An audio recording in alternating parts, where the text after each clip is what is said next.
Assalamualaikum warahmatullahi wabarakatuh.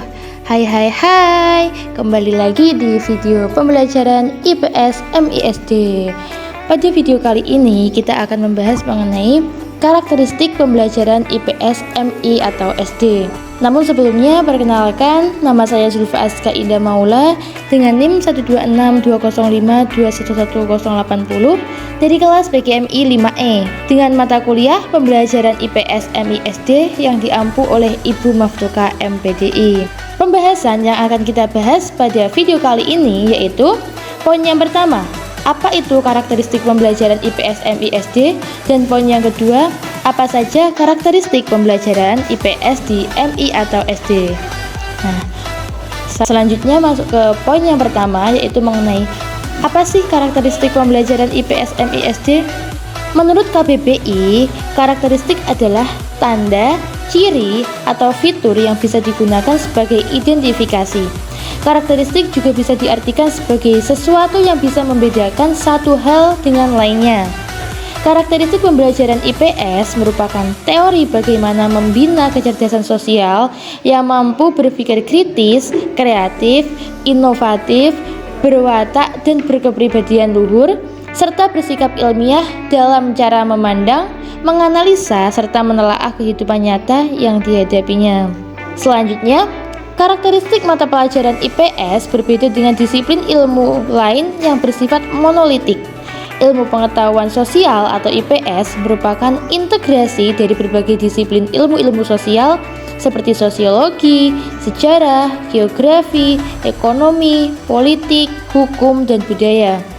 Tujuan utama IPS adalah untuk mengembangkan potensi peserta didik agar peka terhadap masalah sosial yang terjadi di masyarakat, memiliki sikap mental positif terhadap perbaikan segala ketimpangan yang terjadi, dan terampil mengatasi setiap masalah yang terjadi sehari-hari, baik yang menimpa dirinya sendiri maupun yang menimpa masyarakat. Lanjut masuk ke poin yang kedua, yaitu mengenai apa saja karakteristik pembelajaran IPS MISD. Nah, untuk karakteristik pembelajaran IPS MISD menurut Kosasih Jahiri diantaranya yaitu 1.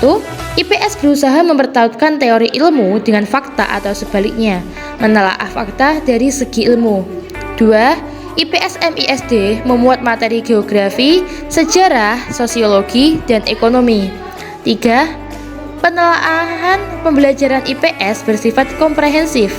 Yang keempat, pembelajaran disusun dengan meningkatkan atau menghubungkan bahan-bahan dari berbagai disiplin ilmu sosial dan lainnya dengan kehidupan nyata di masyarakat dan memproyeksikannya kepada kehidupan di masa depan.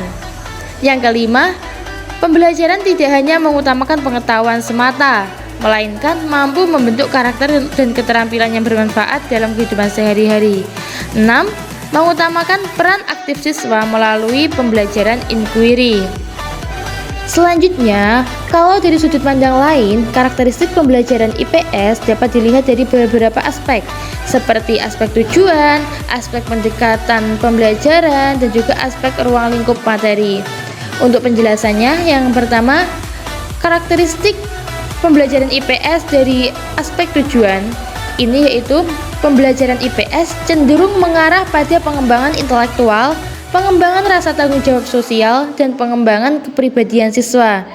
Untuk aspek ruang lingkup materi, karakteristik dari pembelajaran IPS ini yaitu mengutamakan pendekatan lingkungan yang luas, lalu menggunakan pendekatan yang terpadu antara mata pelajaran yang sejenis. Selanjutnya, berisi materi konsep, nilai-nilai sosial, kemandirian, dan kerjasama, mampu memotivasi peserta didik untuk aktif, kreatif, dan inovatif serta sesuai perkembangan anak. Dan yang terakhir yaitu mampu meningkatkan keterampilan peserta didik dan memperluas budaya cakrawala. Untuk poin yang ketiga yaitu aspek pendekatan pembelajaran.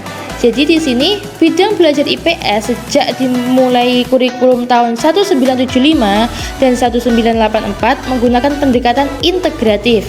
Pendekatan lain dalam bidang studi IPS cenderung bersifat praktik di masyarakat dan keluarga atau antar teman di sekolah. Baik, Itulah tadi penjelasan mengenai karakteristik pembelajaran IPS, MI atau SD. Semoga apa yang saya sampaikan bisa dengan mudah diterima oleh teman-teman semua, dan apabila saya ada kurangnya saya mohon maaf. Sekian, wallahul muwaffiq ila aqwamit thoriq. Assalamualaikum warahmatullahi wabarakatuh.